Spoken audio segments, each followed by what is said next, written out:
what are you doing in my office? Nothing. Hey Falcons, I'm Emily. I'm Austin. Today is Monday, October 9th. And you're watching LTV. Seniors, have you turned in your senior photos yet? Senior photos are due December 7th for the yearbook. Miss McCaffrey's taking free senior photos again this year. Stop by room 123 or email her to schedule a time for your senior photo shoot if you need one. Now is the time to pre-order your 2024 yearbook and save money. Right now, yearbooks are only $65. Go to this website and use school code 7789 to pre-order your yearbook. Wondering what's for lunch this week? We've got you covered. Monday's mini corn dogs, Tuesday's chicken nuggets, Wednesday's orange chicken, and Thursday is chicken breast fillet. Sounds kinda yummy, but I'm gonna pass till I get more vegetarian options. Maybe school lunch just isn't your thing. The flight deck is now open during both lunches. You can grab a sub, slice of pizza, cookies, and more. In order to keep the lines moving and serve customers quicker at the flight deck, each customer may only make one transaction per order and is limited to purchasing a max of 2 of the same item per order. That's right. You can order as many different items as you wish, but you will be limited to 2 of the same items in your order. Thank you for helping make the lines move quicker. Here's a sub update. Austin, we're done talking about food. Please move on to the clubs. Oh, that's right. This is a club update. GSA Club is going to start meeting on Thursday during advisory in room 257. Their first meeting will be October 19th. Please stop by room 257 to complete a form and get a pass during excess time.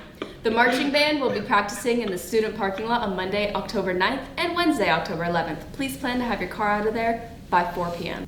If you are planning to stay after school for clubs, activities, or athletics on those days, please park closer to the soccer fields or make plans to move your vehicle immediately after school. Thanks so much for your cooperation in helping our band prepare for their next big show.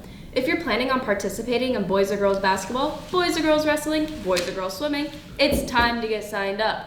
Winter sports start on November 13th. If you are an incoming freshman or have an expired physical, make sure you get one before November 13th. Physicals expire after 2 years. Stop by the athletics office in room 145 if you have any questions. Now it's time for a quick sports update with Mario and Dylan. Thanks, Emily and Austin. Now for this week's scheduled home games. Tonight, our girls soccer team plays Century at 7 p.m. in the Battle of District Rivals. Let's get that W, Falcons. Wednesday, our boys soccer team takes the field at 7 p.m. to battle the Newburgh Tigers. Forget the battle, just get that win. Maybe you're looking for a different sport or you'd rather be indoors Wednesday. You can cheer our volleyball team on at 6:45 versus Forest Grove in the Falcons' Nest. You got this, girls. Get that W. The week wraps up with our homecoming game against Century. It's Gold Rush night, so break out your best gold outfit and go crazy cheering our team on to victory. Time to beat another district rival and get that W. That's all for sports. Back to Emily and Austin. Thanks, guys.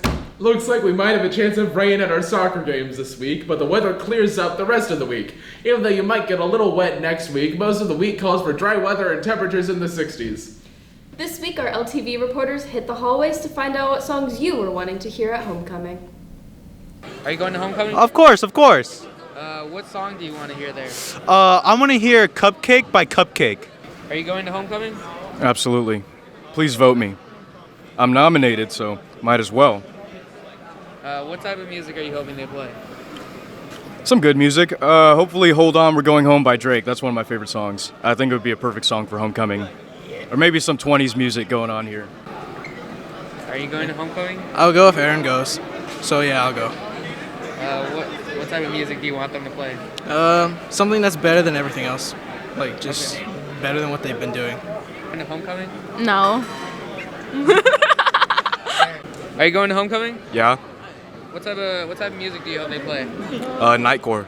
Are you going to homecoming? Yes, I am. What type of music are you hoping they play? Better music than last year. Okay. Are you going to homecoming? Nah. What type of music do you hope they play? Hip hop. Okay. Are you going to homecoming? Yeah. What type of music do you hope they play? No TikTok music. Are you going to homecoming? I still haven't decided yet. If you do go, what type of music are you hoping they play? Not the same stuff they played last year. Okay. Are you going to homecoming? Yes, I'll be there as a chaperone. I'm really excited. What type of music are you hoping they play? Well, I got to be honest. I graduated in 1982. I hope it's all 70s and 80s music, but I know that's not what students want, so I'm sure it'll be a good collection of music for them to get excited about. Okay, thank you. I sure hope they play Suburbia Overture by Will Wood. I don't know what that is. Who knows what they'll play? All I do know is Homecoming Dance is this Saturday. Tickets are on sale during both lunches. Tickets are $20 or $15 with an ASB card. Remember, guest pass requests must be completed and turned into an administrator by Wednesday, October 11th. Homecoming week. Does that mean it's also a spirit week? Yes, it does, Austin. Here's what you need to do to show a little more spirit. Just me to learn, I'm gonna make a supersonic man out of you. Looks like I need to.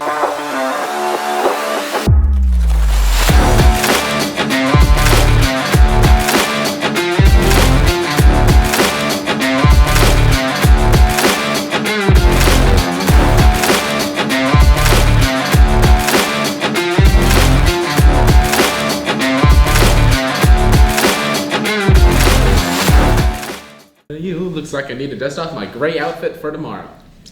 That's all for this week's LTV updates. Now we're gonna finish over by flying over to the Falcon Farm. Have a great week and Go Falcons!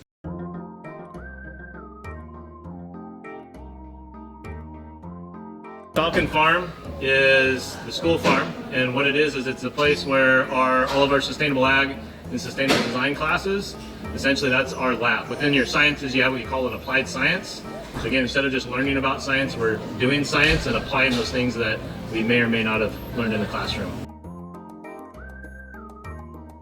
Well, I think some of our big goals is like understanding where your food comes from, right? When you're buying your food, think about where your food comes from, and you should recognize your food when you're buying it. Like I see a lot of the stuff that students eat, and I mean, I would say that they probably have no idea where most of that comes from. A lot of it's chemicals, a lot of it's probably not even like real like food products. It's just, that's what our society is doing more and more. We sell produce boxes every Wednesday, so we've been selling those to the school district. Sometimes we sell them to families, sometimes we sell them to staff to make sure that like people have access to quality food.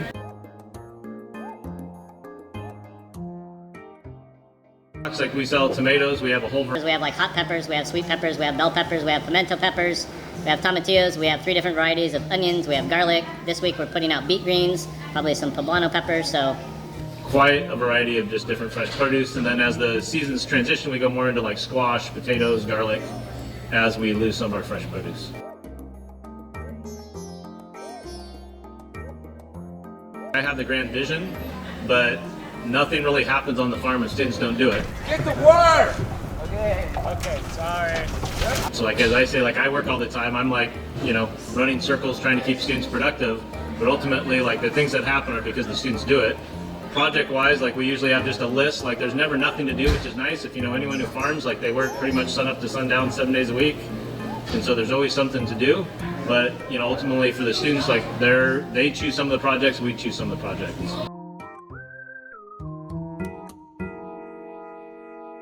It just starts like we got to figure out what we have ready. So like today we're like in a mad scramble because we didn't have school Monday. It rained, the rain damaged some of our produce. So like, you know, we just start harvesting what we know is ready. And then we start to put our boxes together, and then we basically see what we have. We hold back some things like onions, garlic, potatoes that'll last for a long time.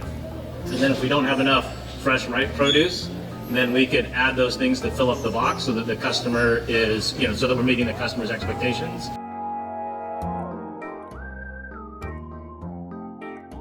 I want a student to be willing to experience it. Again, everyone gets something. Some people like the food part of it. We have a lot of students who like the kind of like construction hands-on part of it, and sometimes they'll transition into the design program, or they'll stay in the ag program.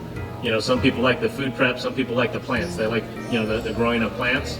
So there's really a ton of variety. It's just a willingness to come out. A lot of people, I think, come out and kind of look around like, man, we have to go outside all the time.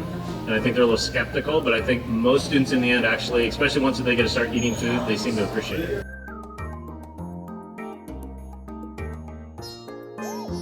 We also talk a lot, just understanding the impact of agriculture on the environment is important.